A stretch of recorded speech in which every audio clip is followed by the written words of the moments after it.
Assalamualaikum warahmatullahi taala wabarakatuh. Aku tuh udah nunggu-nunggu loh pas pukul 4. Takut ketiduran karena mau ngobrol sama papinya anak-anak. Wah, di Talking Mas, live-nya beliau lagi ada di Bali. Antara Bali dan Sentul. Hai Mas Win, apakah? Nah, Hai, gemes bapaknya Oreo. Si Oreo lagi nakal ya, dihancurin ya banget. buat kamu.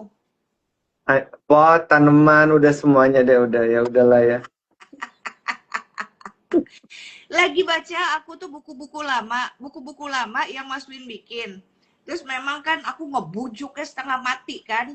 Pokoknya buka lagi tuh, bongkar-bongkar lagi buku-bukunya. Yuk kita berbagi. Kali ini Mas Win terbujuk oleh saya karena berhasil, emang dia yang nulis, dia yang ngerti ilmunya gitu. Best leaders with the right mindset. Jadi maksudnya nih bagaimana caranya nih Mas Win dan bagaimana aplikasinya? Silakan Mas Win.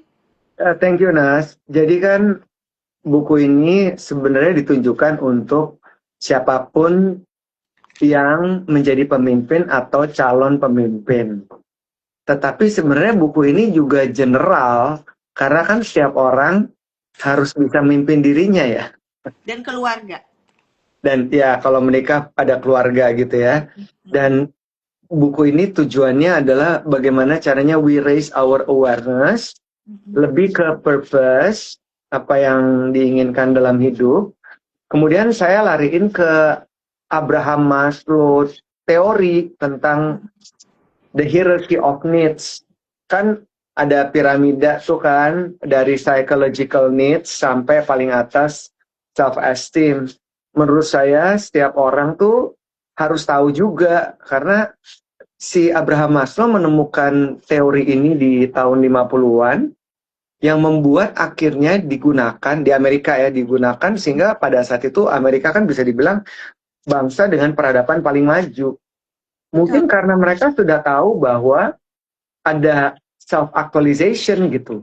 Kan kita terlambat. Kan kalau ngajar di kelas juga nggak semua orang paham tentang teori Abraham Maslow. Jadi saya mengaitkan tentang the purpose dalam hidup seseorang. Yang kedua adalah teorinya Abraham Maslow yang menurut saya sangat relevan, sehingga siapapun di antara kita, siapapun kita bisa memilih loh. Pertama, menjadi pemimpin yang baik untuk diri kita, kemudian menjadi the next future leader, dan akhirnya kita bisa sampai di titik gimana kita bisa memimpin sebuah komunitas atau organisasi.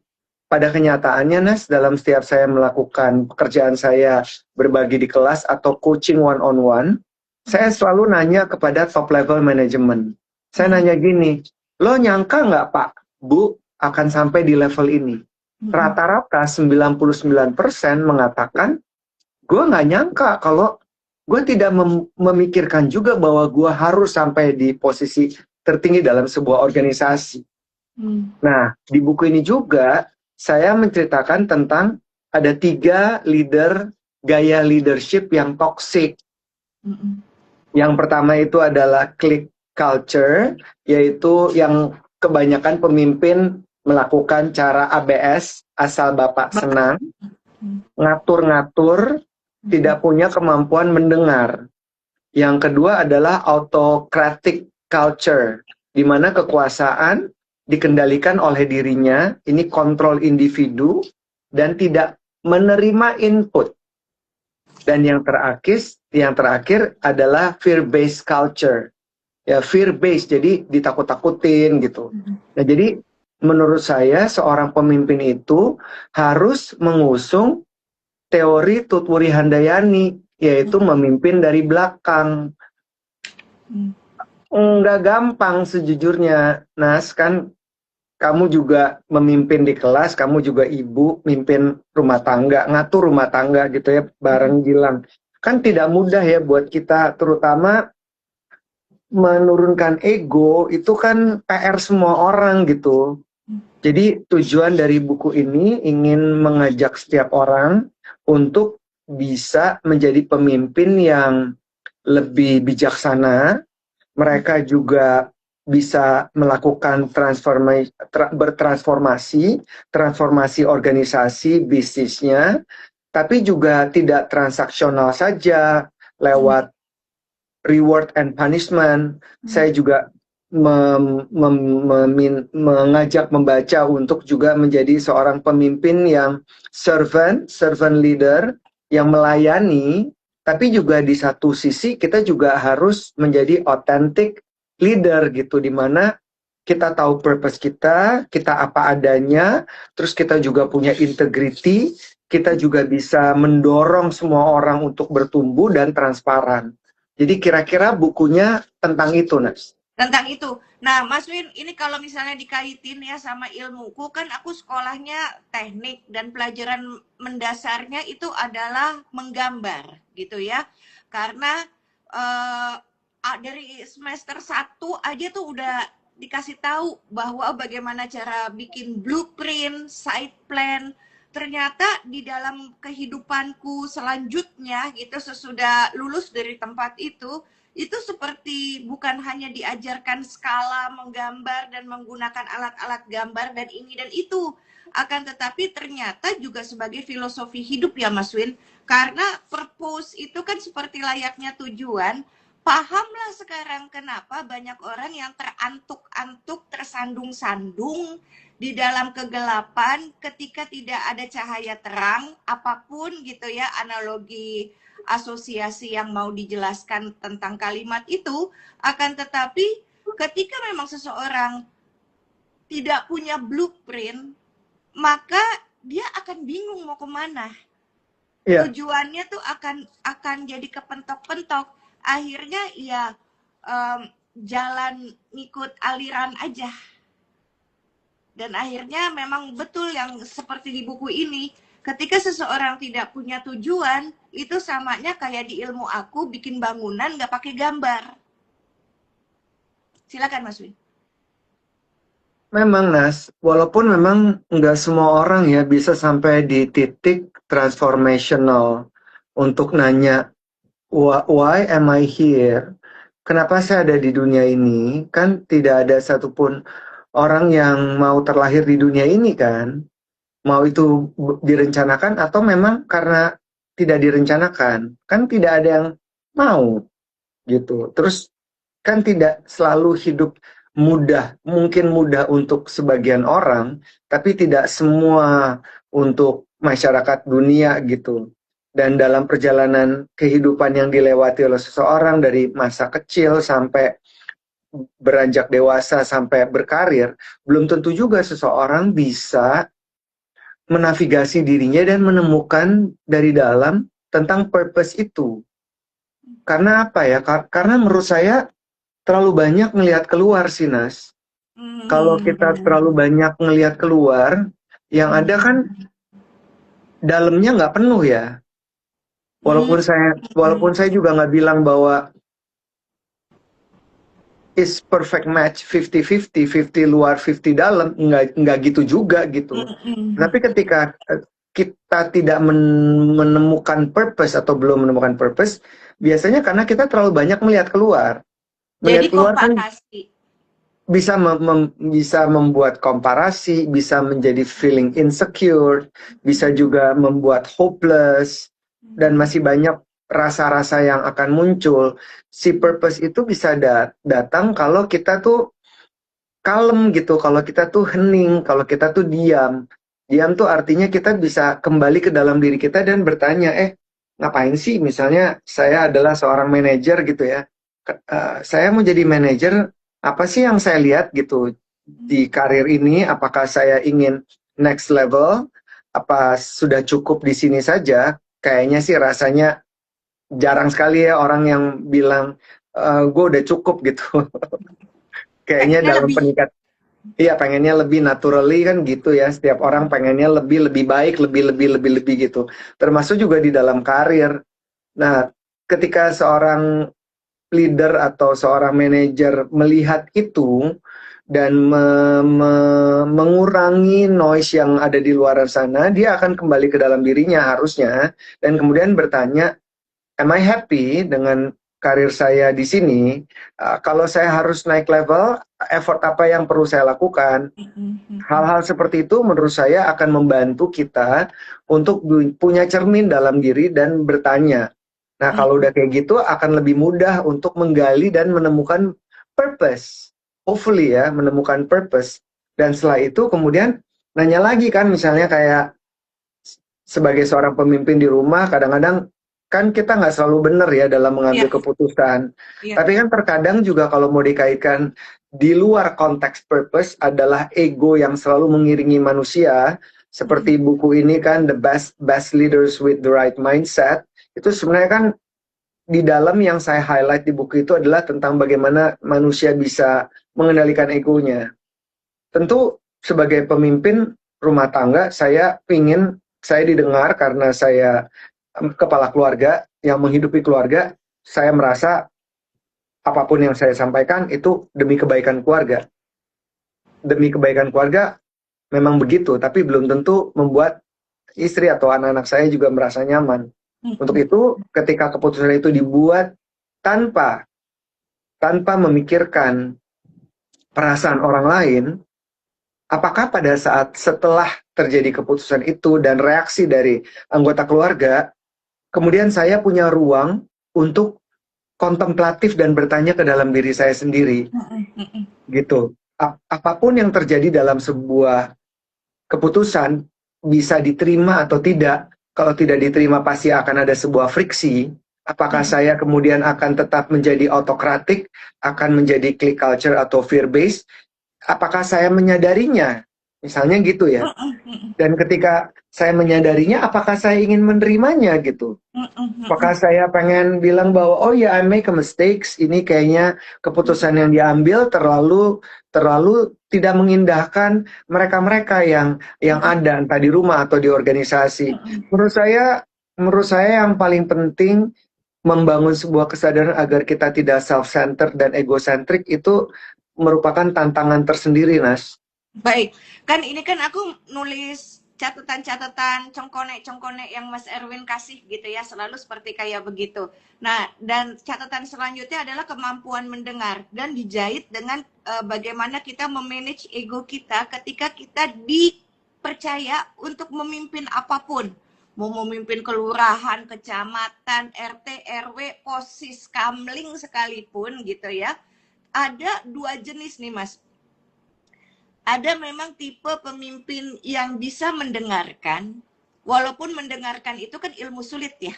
Mas Win tahu kalau misalnya ngajarin ngomong kita, dari orang yang datang di kelas kita berantakan cara ngomongnya, belum fillernya, belum ao, terus kalau ngomong kayaknya bulat, kemana sih intinya lu mau ngomong. Ketemu aja sama talking nih, 2 hari aja bikin pelatihan. 3 hari aja bikin pelatihan, kemudian dites terakhirnya, cakep, langsung cakep.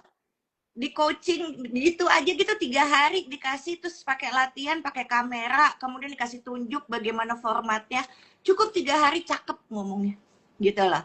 Tetapi ilmu mendengarkan itu orang banyak yang remedial, susah kalau dikaitkan dengan ego. Kemudian aku sempat baca-baca buku Mas Win, menunjang buku ini nih yang Mas Erwin bikin, begitu ya. Buku tentang 5 tingkatan mendengarkan seseorang. Ternyata orang itu ada 5 jenis juga, 5 kelompok keahlian mendengarkan. Udahlah mendengarkan susah, pakai kelompok lagi level 1 sampai level 5 Mas. Level yang pertama, yang paling rendah nih Mas, ketika dia udah bisa menekan dan memanage egonya sebagai seorang pemimpin dan mau mendengarkan, kalau dia cuma level 1, dia cuma menunggu giliran kapan dia bicara.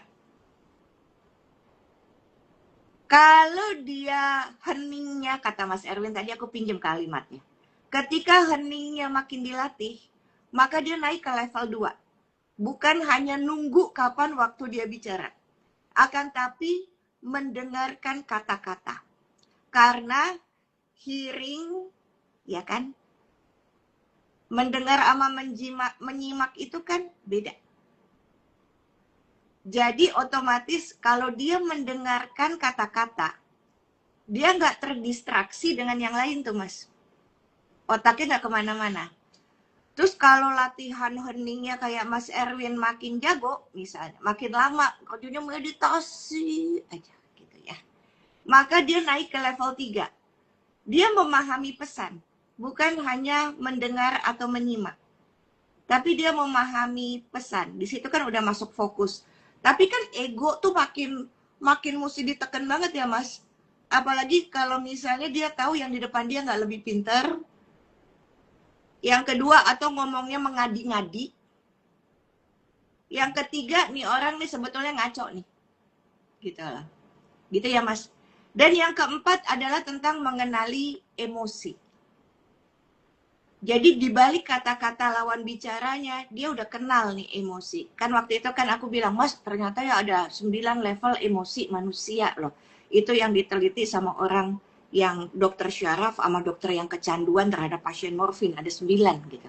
Nah, jadi dengan ngomong gitu dia bisa tahu level emosi orang. Dan yang terakhir nih, ini sih udah yang suhu tinggi nih. Suhu guru di atas guru. Yaitu dia bisa mendengar apa yang nggak diucapkan orang itu. Kalau 5 level begini nih Mas, mau masuk level 1 aja susah banget. Pertanyaanku, di buku ini dikasih tahu nggak apa sih persyaratan untuk bisa mendengarkan, pemimpin yang bisa mendengarkan, memimpin dengan yang tadi nih, right mindset. Ya, kan sejatinya gitu ya. Kalau ngomongin tentang pemimpin, berarti dia adalah orang yang mengatur ya. Mengatur terus kemudian menavigasi bisnis dan mengarahkan timnya. PR-nya adalah gimana caranya. Di dalam buku ini secara detail memang tidak dibahas bagaimana listening skills itu dibahas, Nas. Tetapi memang lebih mengacu kepada mindset. Nah, mindset yang dimiliki oleh seorang pemimpin itu harus juga sama atau timnya bisa menangkap direction atau purpose yang ingin dilakukan itu mau kemana dan kenapa.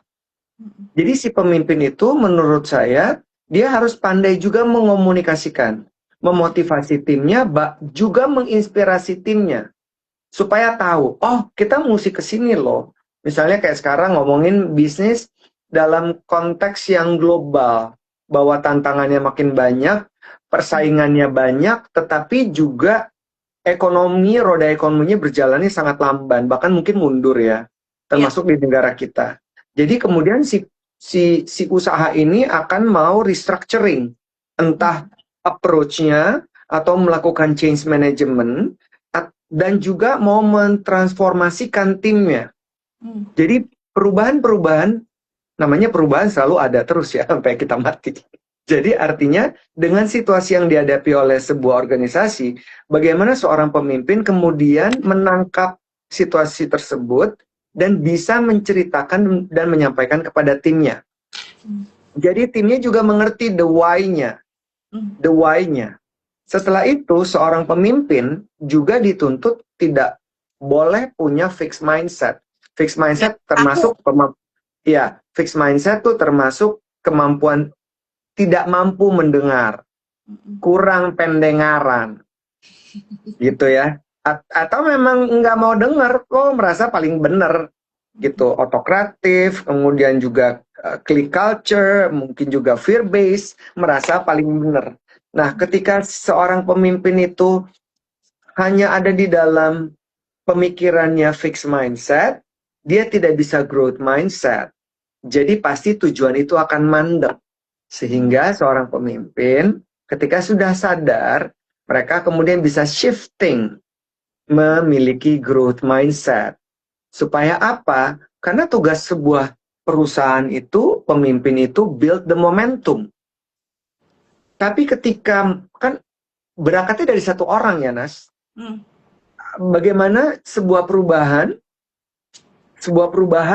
kemudian dapat ditangkap dan kemudian ini bisa sustainable dengan situasi-situasi yang selalu berubah-ubah.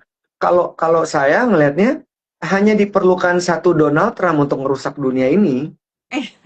hanya diperlukan satu Kim Jong Un kali untuk kondisi negara Korea Utara.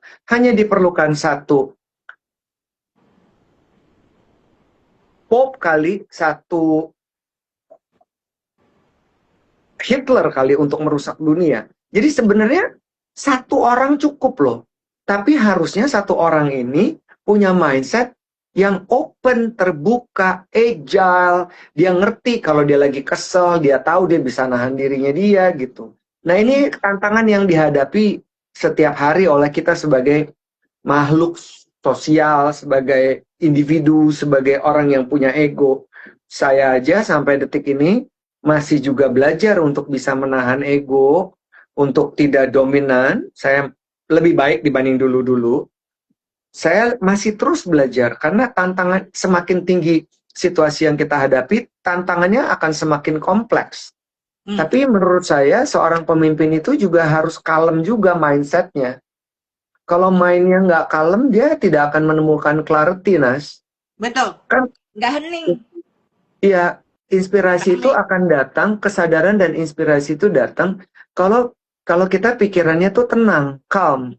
Tapi kalau kitanya banyak melihat keluar, nggak akan ada keheningan di mindset kita. Jadi kita nggak tahu juga kalau kita nyebelin gitu.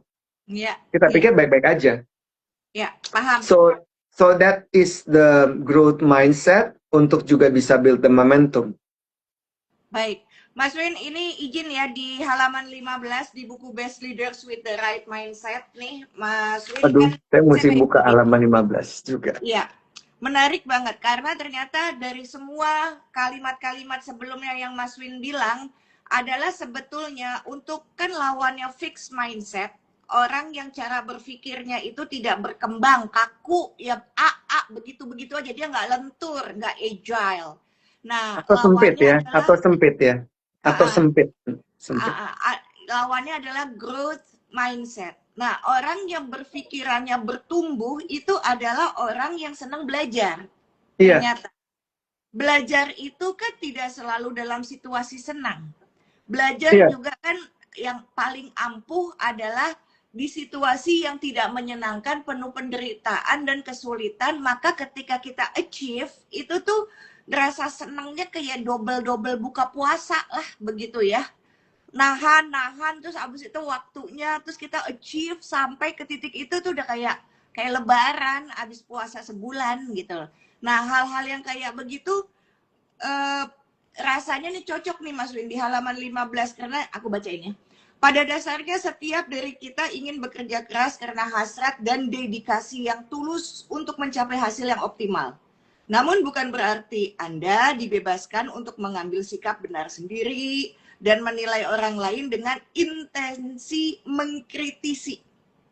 Dalam berkomunikasi dan membina hubungan, kunci keberhasilan terletak pada identifikasi keadaan ego yang setara antara pengirim pesan dan pemberi pesan.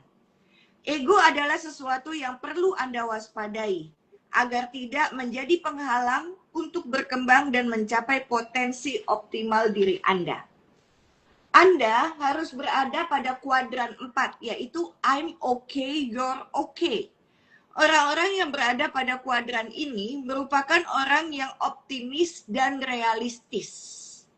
Selalu ada sesuatu yang dapat kita pelajari ketika bertemu dengan siapapun. Pembelajar mutual sangat penting agar kita dapat selalu bertumbuh dan berkembang menjadi pribadi yang percaya diri dan menyenangkan. Mas Win, dari ringkasan di bab 1 ini ya, rasanya it needs two to tango kan, dan satengo tuh nggak bisa sendirian Mas, dan satengo tuh mesti berdua. Agak sulit ketika kita mau berubah tapi orang lain sulit buat berubah. Dan bagaimana kalau kita nggak ada di kuadran, itu ada 4 kuadran kan ya Mas? Kuadran 1 adalah Anda tidak oke, saya oke. Saya oke, Anda tidak oke. Itu kuadran 1. Jadi orang itu arogan ya. Orang itu arogan. Kuadran Mm-mm. satu itu menunjukkan arogansi dan positioning superioritas. Mm-mm. Saya oke, Anda nggak oke. Gue keren, lo nggak. Iya. Kemudian kuadran kedua, Mas. I'm okay, you're not okay. Oh ya, sorry. Kuadran yang tadi saya sebut itu adalah kuadran 2. Kuadran satu apa tadi, Nas? I'm Kuadran satu, I'm okay, you're okay. oh, kuadran satu, I'm okay, you are okay, berarti hubungan relasinya tuh positif, we respect each other. Kamu oke, saya juga oke. Iya. Kalau yang kuadran 2 adalah arogansi. I'm okay, you're not okay. Ya, itu arogansi kuadran 2. Yang penting gue menang, serah lu. Gue Urusan lebih lu dibanding gitu lo. ya. Gue Gue lebih lebih. dibanding lo. Lu Ya, dengerin gue. Lu tuh iya, gak tahu gue lebih apa-apa. ngerti. Ya, Gue I'm okay, lebih, you are not okay. Yes. gue lebih pinter, lebih hebat. Lu mah cuma remahan rengginang, dengerin gitu kan. Kuadran 3, I'm not okay, you are okay. Orang itu rendah diri ya. Saya, apalah artinya saya, Anda lebih pintar, kamu lebih hebat. Apalah artinya saya? Saya saya besar di desa. Kamu sekolah di luar negeri. You are okay, but I'm not okay. Itu maksudnya rendah diri ya. Kuadran 3. Kalau luka yang kayak beginian gak bisa diberesin, gak mungkin perusahaan bisa maju punya pegawai gini, Mas. Pasti kan jadi insecure ya. Kalau orang yang insecure bagaimana bisa mengambil keputusan yang bisa membuat everybody's happy? Boro-boro mikirin perusahaan bisa untung atau bisa survive. Karena karena di kuadran yang ketiga ini, dia akan menjadi orang yang sangat akomodatif. Semuanya tuh Iya, ditelan aja, semua suruhan, perintahan tuh dikerjain aja. Dia nggak punya nyali untuk mengatakan benar adalah benar, salah ya salah, nggak mau gitu loh. and most of the time affected by others' opinion. Jadi dengerin kata orang karena dia sendiri insecure and at least a lack of confidence. Waktu Mas Win ngobrol sama para fasilitatornya Talking, yang sekolahnya tentang ilmu beginian nih Mas, psikolog lah, para psikolog gitu ya. Nah Mas Win dikasih tahu nggak, manusia-manusia yang kerja di perusahaan yang kuadran ketiga itu dia lagi bawa gembolan emosi apa dan kenapa lama banget sembuhnya ya, nggak cepet banget gitu loh. Kadang-kadang memang ketika kita di dalam kegelapan, bisa saja memang kita tidak melihat cahaya itu, Nas. Apalagi kita banyak melihat keluar yang indah-indah. Kan dalam hati seseorang itu memang dalam sekali dan sulit diidentifikasi kalau orang itu tidak terbuka ya. Tetapi sebagai orang-orang yang bekerja di industri komunikasi atau psikologi, orang-orang tersebut dapat mencium atau memiliki intuisi. Kayaknya ini ada yang nggak beres deh. Entah karena sikap yang dia ambil, keputusan, atau mungkin gesturnya, kita bisa tahu. Atau lewat di depan kita, membungkuk-bungkuk, kalau ngomong sama kita juga terlihat ragu-ragu atau takut. Itu kan indikator-indikator kecil yang bisa menunjukkan bahwa seseorang tidak nyaman dengan dirinya gitu. Nah, itu bisa jadi salah satu hint atau tanda yang kemudian bisa terus dieksekusi untuk membantu orang itu. Tapi kalau orang itu mau dibantu, kalau di dalam organisasi tentu HR memiliki peranan penting untuk dapat mengetahui, oh anak ini kayaknya perlu deh dikasih psikolog. Oh dan anak-anak zaman sekarang, anak-anak Z kan psikolog itu adalah bukan sesuatu yang aib kayak zaman generasi sebelumnya gitu, generasi boomers atau X kayak kita kan merasa ke psikolog itu kayaknya sesuatu yang aib. Tapi anak-anak zaman sekarang dengan isu mental health, mereka sangat biasa dan kita juga melihat anak muda ke psikolog tuh wajar banget. Justru di luar negeri itu udah sangat biasa gitu ya. Betul. Sangat biasa, ya. Betul. Nah, masuk ke kuadran keempat ya Mas Win. I'm not okay, you are not okay. Oke. Nah, Ini sih kuadran, kebakaran ya, amsyong ya, nih, amsyong. di kuadran ini seseorang bisa dibilang sudah menjadi sangat pesimistik. Kan balik lagi ya, Nas. Apakah seseorang menemukan purpose-nya atau tidak? Apakah seseorang merasa perlu menggali potensi dirinya? Karena ini balik lagi ke dalam sebuah pilihan ya. Bagaimana upbringing, bagaimana environment, bagaimana sebuah usaha akan dilakukan oleh seseorang. Dan saya juga tulis di dalam buku ini bagaimana sebuah growth zone itu bisa terbentuk. Pertama memang kalau kita ngomong orang-orang kayak tadi ya, entah orang-orang di kuadran 4 yang sangat pesimistik, itu biasanya mereka ada di comfort zone. Jadi comfort zone-nya ya udah begini, ya udah emang kayaknya nasib gue gini, ya udah gue terima aja sampai gue mati. Ya udah ini emang pilihan gue, ini emang hidup gue, ya udahlah terima aja. Nah, itu orang-orang di comfort zone. Dan ini kebanyakan orang kayak gitu ya di comfort zone. Zone yang kedua adalah fear zone. Yang tadi kamu bilang tuh penderitaan itu kan dibayar mahal ya. Jadi nggak semua orang mau step up from their comfort zone. Karena ini fear zone, ini takut apa ya.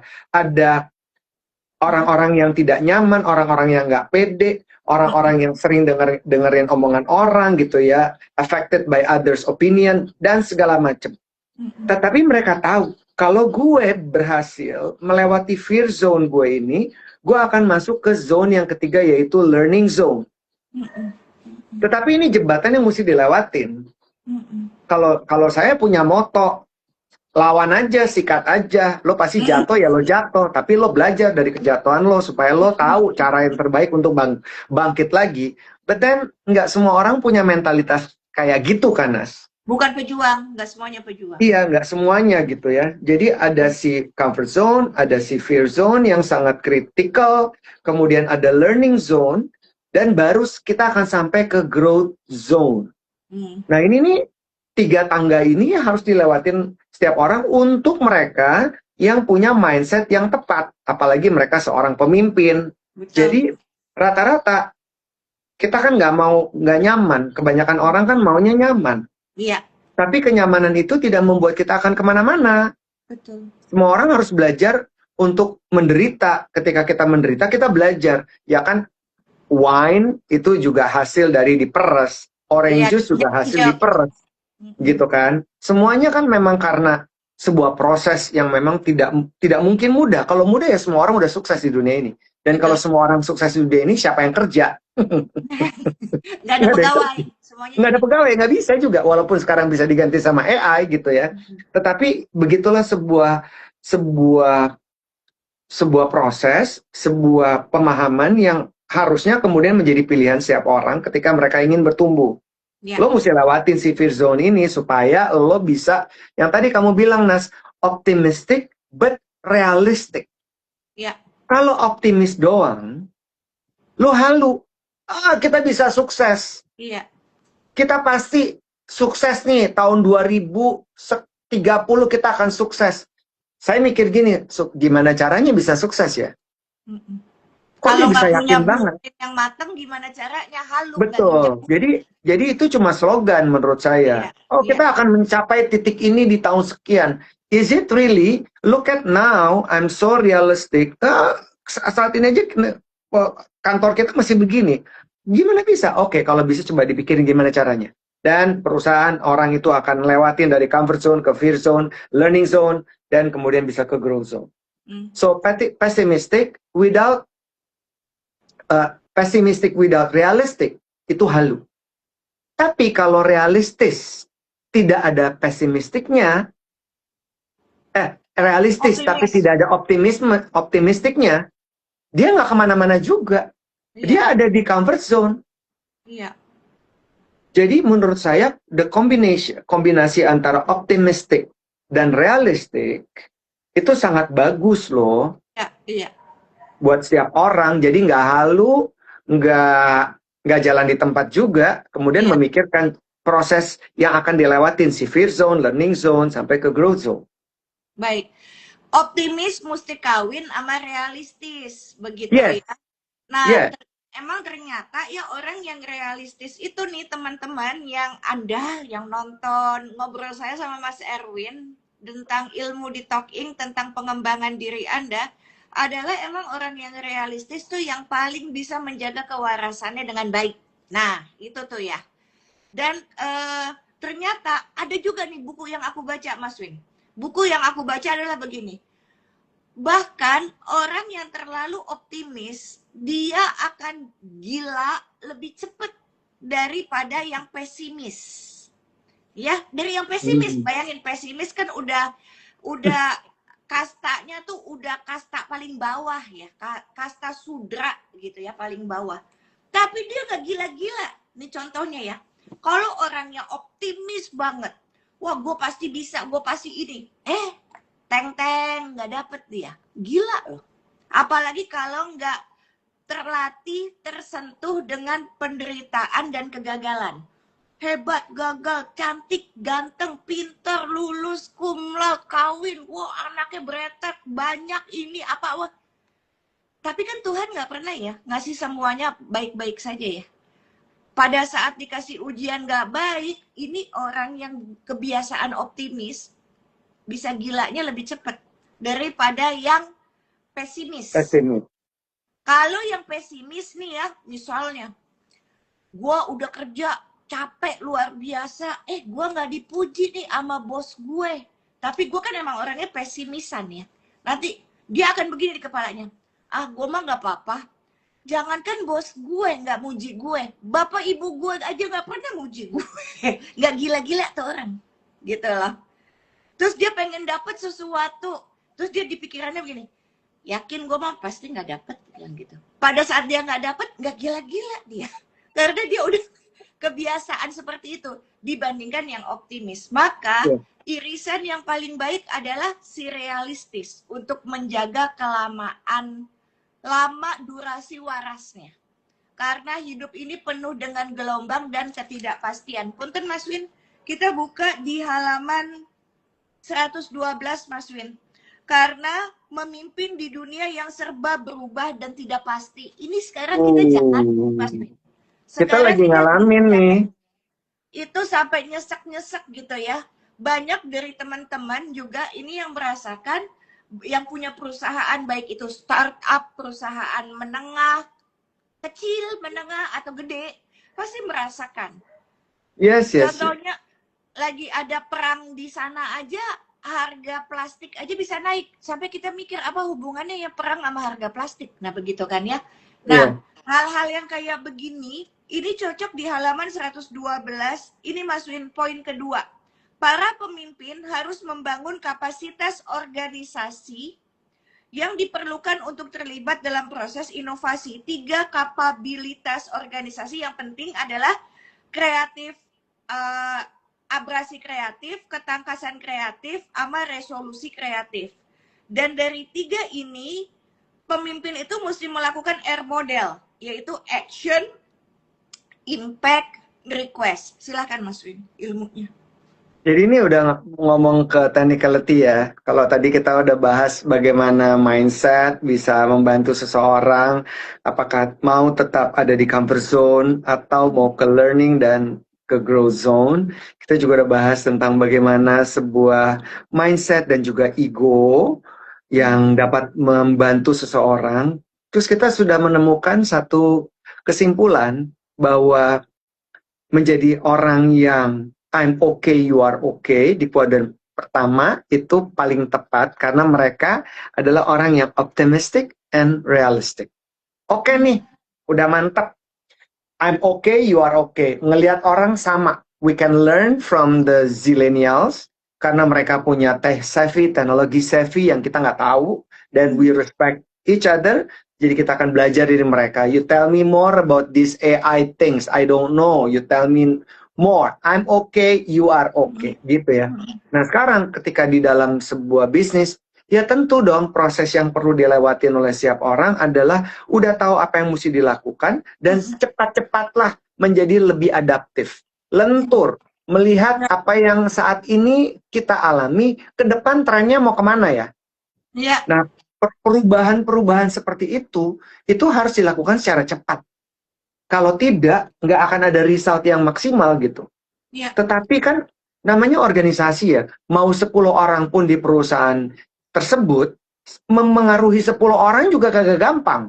iya betul, betul. Kemarin tiba-tiba waktu saya melakukan promosi buku, Mhm, tiba-tiba ada satu anak muda, masih muda, mhm. dia telepon ke saya, WhatsApp, bilang ada waktu, pengen ngobrol, pengen ketemu. Saya bilang, rumah saya jauh loh, kenapa kita nggak Zoom meeting aja? Nanti kalau emang perlu ketemu, baru ketemu. Oh iya, betul juga, dia nggak kepikiran. Udahlah kita Zoom meeting. Dia cerita bahwa organisasi yang ia pimpin, anak ini masih muda ya, mungkin 21 tahun gitu. Wow. Masih muda. Ya, dan sangat, sangat, sangat aktif, sangat aware, sangat driven, gitu, sangat ya sangat bagus lah gitu ya, cocok sekali kualitas pemimpin gitu. Terus dia cerita ke saya, terus dia bilang, saya tanya berapa timmu, ada 20 orang, yang aktif berapa, ya cuma ada 5 orang. Nah, saya bilang, dia bilang ini memengaruhi 5 orang aja repot. Betul, memengaruhi 5 orang repot. Terus gimana, saya mesti ngapain ya? Saya bilang kan sebenarnya 5 orang lebih baik daripada 1 orang. Kalau kamu sendiri aja udah kayak orang gila, kamu cari dong, kan ada udah 5 orang lagi. Kamu ngumpul, kamu ketemu sama mereka, you share everything. Kamu ceritain ke ekspektasi kamu, ketakutan kamu, kegalauan kamu, harapan kamu apa. Kamu ceritain ke mereka dan kamu ajak mereka terlibat. Ajak mereka untuk mengambil bagian. Hmm. Mungkin memang kamu cuma pusing di kepala kamu saja. Dan organisasi ini adalah non-profit organization, kepemudaan. Saya bilang, tentu dong, kamu tahu juga. Kalau orang nggak tahu apa yang menguntungkan untuk mereka, Ngapain di situ dia? ngapain ada di situ? Apalagi yang kerja aja kadang-kadang suka take it for granted gitu, dibayar Iya. cuma gaji buta gitu. Iya. Iya. Apalagi yang non-profit. Jadi kamu mesti kasih, what is the carrot and the stick? Kan keledai bisa bergerak karena di depannya dikasih carrot. Tapi kalau depannya carrot itu diganti sama burger, mau wagyu kayak, keledainya nggak familiar. Nggak akan gerak-gerak. Lo bisa bilang ini wagyu enak, gila gitu. Si keledai, ini apaan bulat? Orang gue maunya warnanya orange lancip. I mean, iya kan, Nas? Kok kamu ketawa? Lucu. Lah iya dong. Lanjut. Ya, terus jadi bagaimana caranya seorang pemimpin bisa menavigasi dirinya, memengaruhi tim sehingga bisa grow the business. Nah, itu kan teknik-teknik itu yang perlu dilakukan. Kan hubungannya pasti kalau larinya ke purpose tadi as a person, ini sekarang kita ngomong purpose to grow the business. Berarti kan hubungan satu orang memengaruhi orang lain. Betul. From people, from person to people. Betul. Untuk terjadi purpose. Tapi ada arah di mana si people ini memengaruhi si person ini memengaruhi si people. Ya dengan melakukan pendekatan personal. Ya. Kalau pendekatan personal aja nggak bagus, akhirnya jadi transactional leadership. Betul. Salah dan benar, ya kan nggak gitu. Betul. Jadi memang ada pilihan-pilihan yang perlu dilakukan untuk seorang pemimpin di zaman sekarang gitu. Bagaimana kita bisa memainkan, bisa jadi pemimpin yang bisa mengaktifkan, mentransformasi tim kita. Tapi kitanya pun juga harus jadi role model yang baik untuk tim kita. Karena nah, kalau teladan berkali-kali lebih baik daripada 1000 perintah. Iya, dan kalau kita sendiri saja belum bisa menjadi role model untuk tim kita, jangan berharap bisnis akan bertumbuh. Jangan berharap itu. Jadi memang untuk mengaktifkan sebuah usaha dan juga menjadi lebih baik dan profitable dan membuat semua orang yang bekerja menjadi sejahtera. Jadi dalam eksekusinya setiap hari, bagaimana the person to influence the people. Itu menurut saya tadi yang kamu sebutin di halaman 112 itu akan membantu ya dalam sebuah proses sampai akhirnya result atau outputnya terjadi. But then kita juga harus play by ear juga kan, Nas. Kita Iya, bisa berencana A, iya, B, C, D minggu depan, bulan depan, tetapi kan harus play by ears juga, lihat iya, situasinya gitu, iya, karena memang fluktuatif juga. Jadi ya betul. memang kemampuan untuk bisa mengendalikan diri menjadi sangat penting, membaca situasi juga sangat penting, dan juga Iya, bisa tahu kapan bisa ketemu dengan tim dan bisa memotivasi mereka atau ya memotivasi mereka. baik. Mas Win, kita lompat lagi Mas Win. Ada 16 menit. Aku mau Oke. di 108. Ini menarik sekali nih. Masuk sini. Oke, tentang core values, corporate culture, sama Ah. top management. Karena ternyata orang itu Mas Win ya, kan misalnya ini kayak Mas Win nih, punya perusahaan, lembaga buat pelatih LPK, lembaga Pendidikan keterampilan. pendidikan keterampilan di bidang komunikasi dan pengembangan diri, yaitu talking, begitu ya. Orang itu bisa repeat order kalau kita tuh adalah Mas Win dan para fasilitator yang ditemani oleh co-fasilitator yang membuat seseorang tuh, kan orang tuh kalau ngikut pelatihan ini ilustrasi dikit ya. Orang tuh kalau ikut pelatihan pertama kali, Mas Win, dia gegap gempita, hatinya bahagia, kayaknya kepalanya banyak kembang api, ngakuk ngakuk ngakuk, karena banyak hal yang baru yang sebelumnya dia nggak tahu.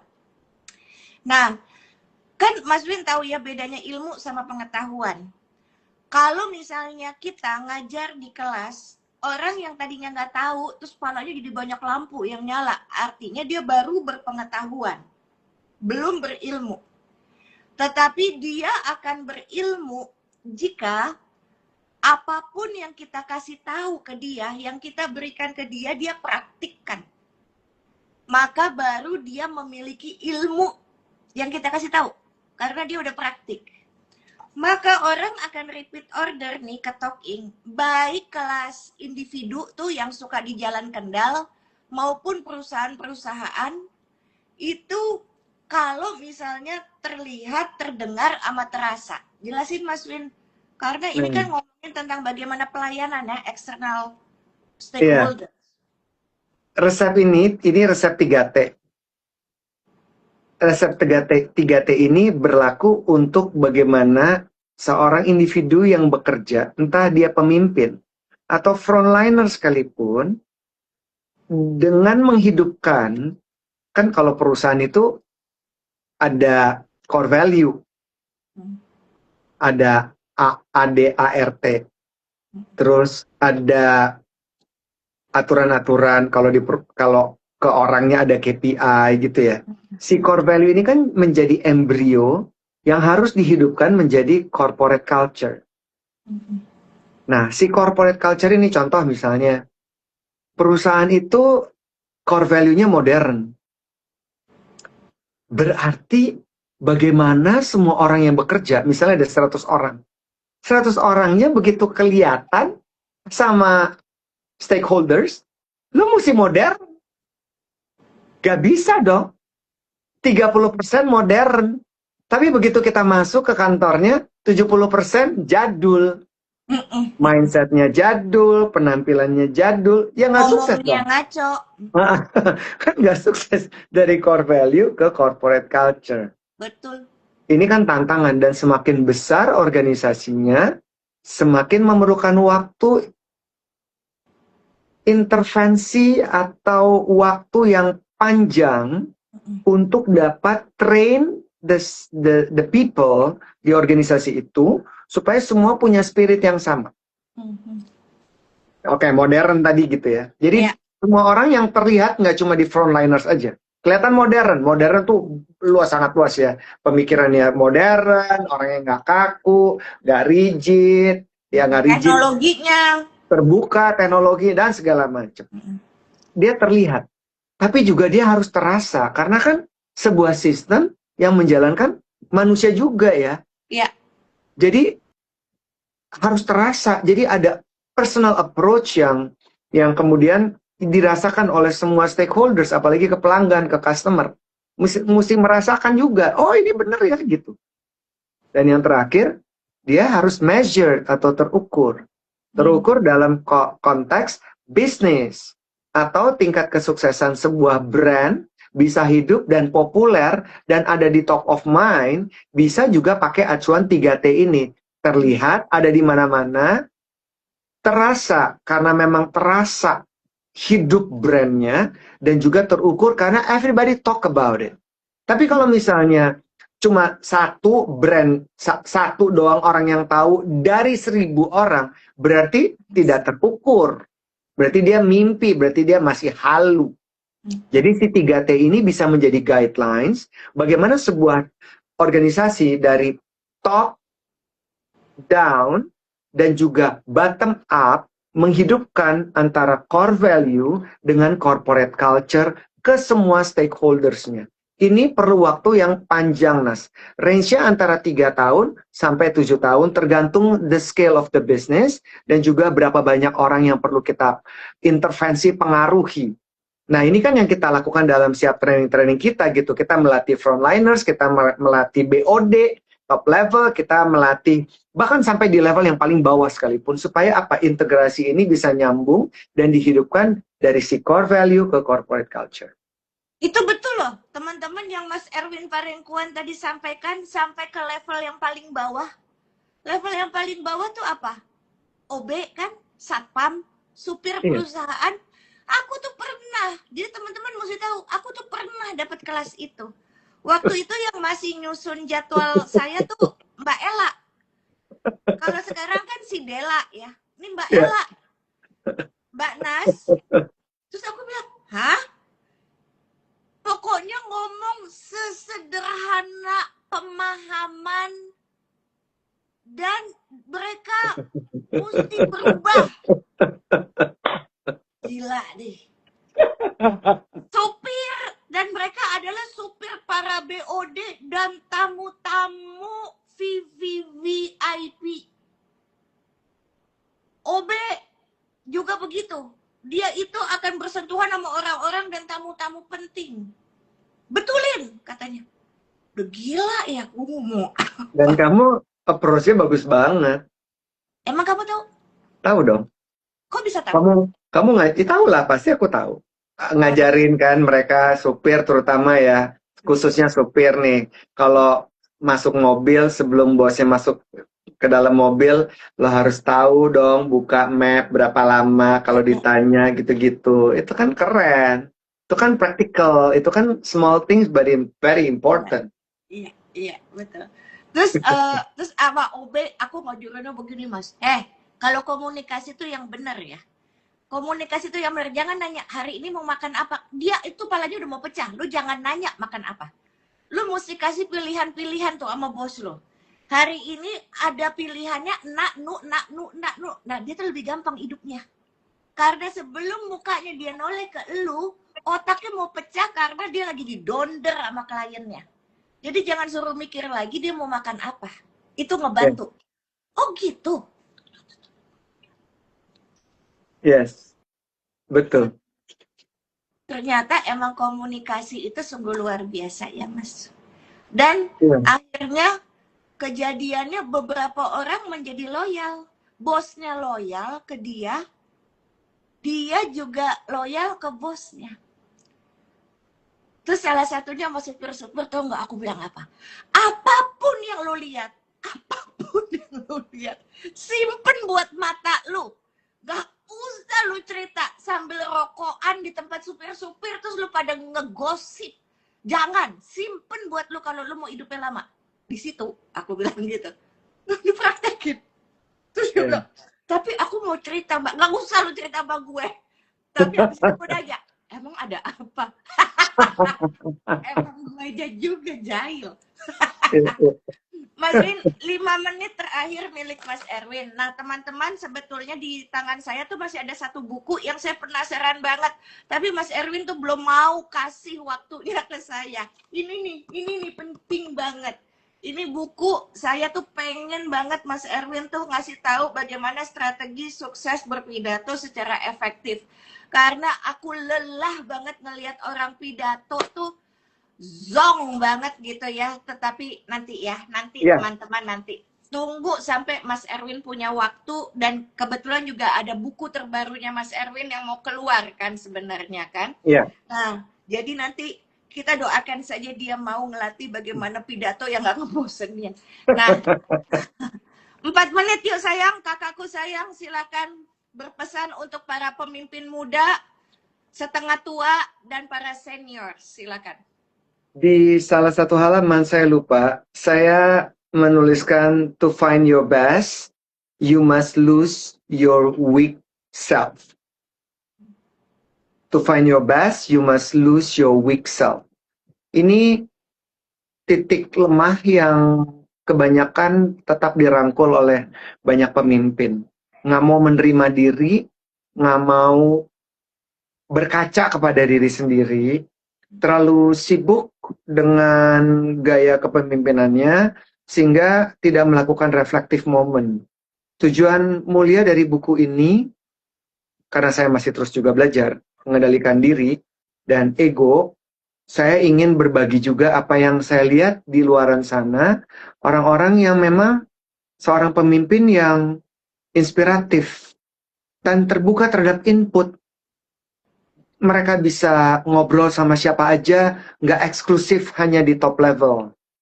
Jadi, bagaimana caranya kita bisa find our best ketika kita kemudian membuka diri kita dan kita melakukan effort yang maksimal dan menciptakan sebuah organisasi, sebuah environment yang sehat. Jadi semua orang punya hak untuk berbicara, semua orang boleh berbicara, semua orang dihargai, semua orang bisa mengutarakan ide dan pendapatnya. Tidak ada senioritas, itu bagus sekali ya. Jadi nggak ada yang takut untuk bicara. Karena Egaliter. ketika, iya betul, egaliter. Ketika seorang pemimpin dan menularkan kepada timnya, seperti itu, environment yang akan ada dalam organisasi itu akan sangat sehat dan kondusif. Iya. Hasilnya apa? Si effort ditambah environment jadinya great result. Nah ini memang ideal ya. Kayaknya ideal banget. Tapi banyak kok perusahaan-perusahaan yang seperti itu. Nah sekarang kalau misalnya yang nonton kita ini adalah pemimpin-pemimpin kecil atau pemimpin dengan otoritas yang sangat besar, sudah saatnya juga untuk mau dikritisi, membuka diri, karena nggak ada orang yang sempurna dan nggak ada pemimpin yang selalu benar. Jadi keep the ego, jangan 100%, tetapi tahu juga kapan kita bisa navigate ourselves, as well as navigate our team, and navigate the business. Juga kita juga harus punya sense of awareness yang sangat tinggi, jadi kita bisa tahu bagaimana kita bisa memotivasi tim kita, membuat mereka bertumbuh menjadi seorang pemimpin juga, pemimpin karena mencetak pemimpin, dan kita tetap juga harus melayani dan menginjak bumi. Wow, sungguh luar biasa Mas Erwin Barengkuan, terima kasih banyak. Ini Thank you, Nat. ada Irma yang nanya, Mas bukunya masih ada di toko nggak? Rasanya pengen deh kasih hadiah untuk tim leaderku. Ada di marketplace juga. Ada ya, oke siap. Sekali lagi ini bentuk bukunya ya buat yang ingin beli. Best Leaders with the Right Right Mindset. mindset. Ya. 2023. Kenapa yang? Tahun 2023 buku itu. Oh, udah mau 3 tahun. Jadi Yeah. masih ada Irma. Kalau misalnya baru 3 tahun di marketplace ya silahkan dicari. Dan untuk Anda selamat bertumbuh, dan untuk Anda para pemimpin, aku tahu nih pasti Mas Erwin pikir ini pasti buat gue nih kalimatnya terakhir. Ketika kita sudah membantu orang buat bertumbuh sebagai seorang pemimpin, dan ternyata orang itu pergi meninggalkan kita, maka itu bagaikan pohon yang nggak pernah protes ketika ada daun yang terbang dan lepas dari dahan. Dan pohon itu tetap kokoh, dan begitu juga Anda sebagai seorang pemimpin. Jangan pernah takut, dan jangan pernah hitung-hitungan, karena bagaikan pohon yang kuat, pohon tetaplah pohon, dan tidak pernah runtuh dengan angin cobaan apapun yang terjadi. Terima kasih banyak. I love you, Mas Erwin. I love you, Nat. Bye. Assalamualaikum buat semuanya. Sampai jumpa. Doain ya teman-teman. Mudah-mudahan dia mau ngomongin ini. Dadah. Dah.